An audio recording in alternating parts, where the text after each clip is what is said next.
Good morning students. Lesson 16 ब्रह्मांड एवं जीव विकास।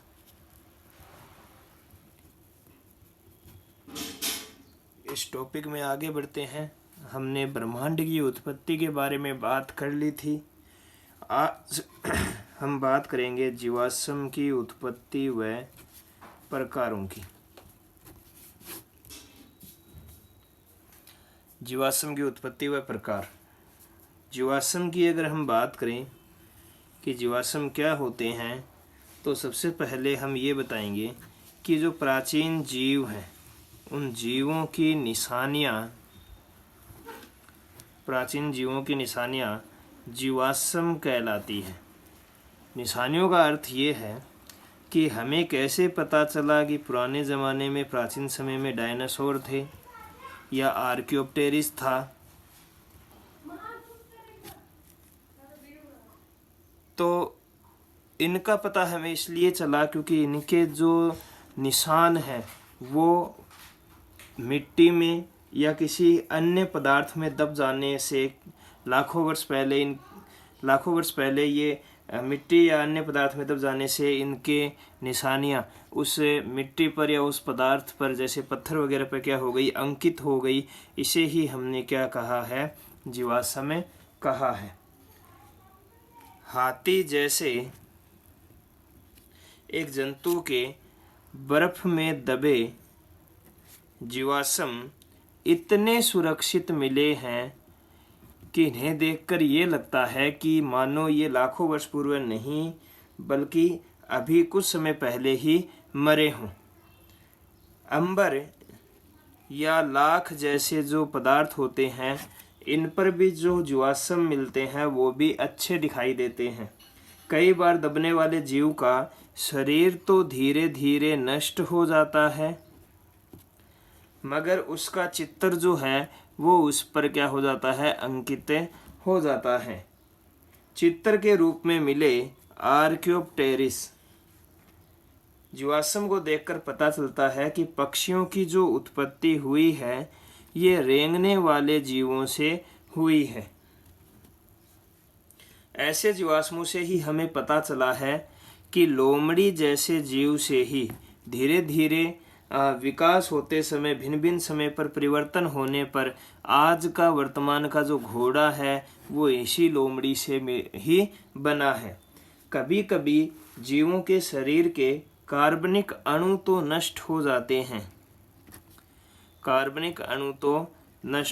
हैं, लेकिन अकार्बनिक अणु जो होते हैं वो इन कार्बनिक अणुओं का स्थान ले लेते हैं।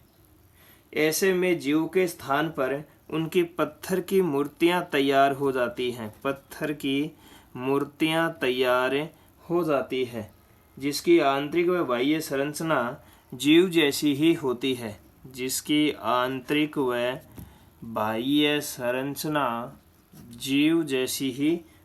है।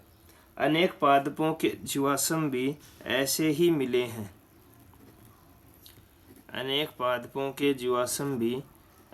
ही मिले हैं। भारतीय वैज्ञानिक बिरबल साहनी की बात करें तो भारतीय वैज्ञानिक बिरबल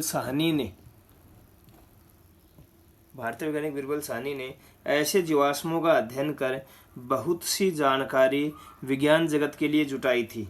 जीवों के शरीर में कुछ ऐसे अंग पाए जाते हैं जो जिनका जीव के शरीर में कोई उपयोग नहीं होता, जिनका कोई भी उपयोग नहीं होता। इन्हें हम अवशेषी अंग कहते हैं। इम्पोर्टेंट क्वेश्चन है बोर्ड एग्जाम की दृष्टि से कि अवशेषी अंग क्या होते हैं। तो आप ये बताएंगे कि ऐसे अंग जो शरीर में उपस्थित हैं परंतु जिनका कोई उपयोग नहीं है, जैसे कि वर्तमान मनुष्य में अक्कलदाढ़ जो है, इसके अलावा अपेंडिक्स पाई जाती है जिसे कृमि रूपी परिशेषिका भी बोलते हैं, आंत्र में होती है। इनके कोई कार्य नहीं है, परंतु फिर भी हमारे शरीर में उपस्थित हैं, इसलिए इन्हें हम अवशेषी अंग या अवशेषांग कहते हैं। आगे अगर हम बात करें तो कोई भी जीवाश्म कितना पुराना है, इस बात का पता दो तरीकों से चलता है। पहला है कि खुदाई में गहराई में जो जीवाश्म निकलेंगे वो ज़्यादा पुराने या ज़्यादा प्राचीन होंगे, जबकि दूसरी जो विधि है वो है रेडियो कार्बन डेटिंग विधि। इसे फॉसिल डेटिंग विधि भी हम कह सकते हैं एक प्रकार से। इन दोनों विधियों के द्वारा हम ये पता लग सकता है कि जीवाश्म कितनी आयु का है, यानी जीवाश्म की आयु का निर्धारण इन दो विधियों के द्वारा किया जा सकता है। इम्पोर्टेंट क्वेश्चन है, बोर्ड एग्जाम में भी और कंपटीशन एग्जाम में भी पूछा जाता है कि जीवाश्म की आयु का निर्धारण आप किस विधि के द्वारा करेंगे, तो रेडियो कार्बन डेटिंग विधि के द्वारा किया जाता है। अब हम बात करते हैं आगे जैव विकास की। जैव विकास, जीवों के विकास की। जब पता चला कि आज के जीव जैसे नहीं हैं, वैसे नहीं है जैसे लाखों वर्ष पूर्व थे। ये बात हम पहले से पढ़ते आ रहे हैं कि आज के समय में जीव वैसे नहीं है जैसे लाखों वर्ष पूर्व थे। पृथ्वी पर पाई जाने वाली जातियां आज नहीं है जो पूर्व में थी वैसी। तो इससे यह अनुमान लगाया गया कि जो जीव जातियां हैं उनका कर्मिक विकास हुआ है। जैव विकास को तर्क सहित समझाने का श्रेय जो है वो चार्ल्स डार्विन को जाता है। चार्ल्स डार्विन ने तर्क सहित जैव विकास को समझाने का प्रयास किया, जिन्होंने 1859 में जातियों के विकास पर द ओरिजिन ऑफ स्पीशीज नामक किताब लिखी। द ओरिजिन ऑफ स्पीशीज नामक किताब लिखी और इस पुस्तक के माध्यम से पुरानी मान्यताओं को झकझोर दिया। डार्विन ने भ्रूण विज्ञान, आकारिकी, वर्गीकरण, कारिकी, जीवाश्म, तुलनात्मक अध्ययन आदि अनेक क्षेत्रों से विकासवाद के पक्ष में प्रमाण जुटाए। जीवों के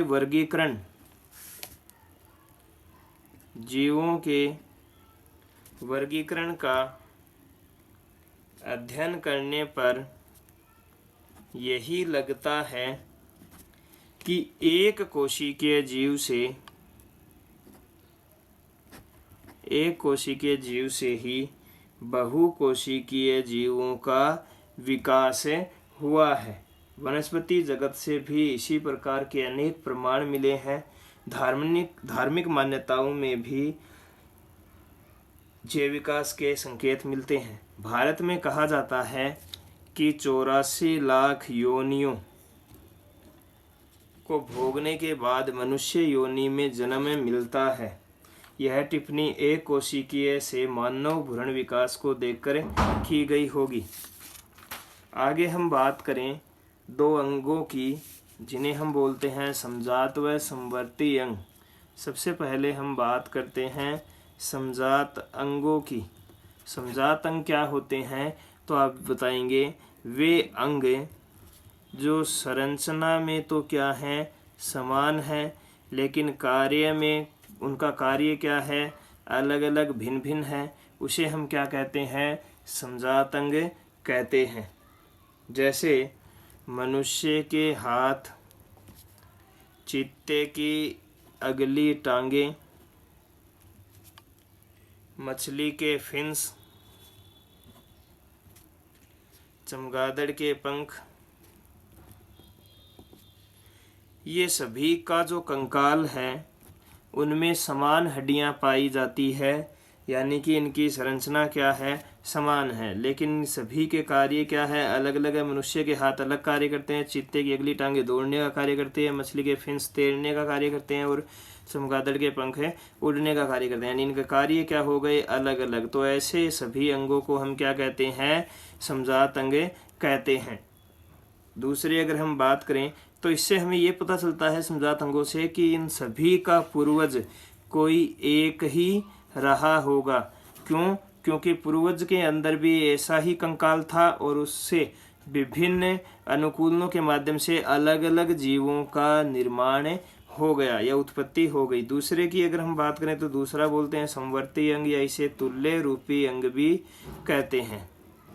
ये क्या होता है? तो इसका उल्टा होता है, यानी आप बताएंगे वे अंग जो संरचना में तो क्या है अलग अलग है, लेकिन जिनका कार्य क्या है समान है। जैसे कि हम बात करें पक्षियों के पंख, चमगादड़ के पंख, कीट के पंख, इन सभी का उड़ने कार्य क्या होता है? उड़ने का, यानी कि समान कार्य है। और संरचना सभी की क्या है? अलग अलग। पक्षियों के पंख अग्रपाद द्वारा बने हैं, चमगादड़ के पंखों के मध्य झिर्री पाई जाती है और कीट के पंख जो होते हैं ये काइटिन के बने होते हैं। यानी सभी की संरचना क्या है? अलग अलग है। यानी कि हम कह सकते हैं इन सभी का भी जो पूर्वज है वो कोई एक रहा होगा। यानी कि समजात व समवर्ती अंगों से भी हम जैव विकास के महत्व को समझा सकते हैं।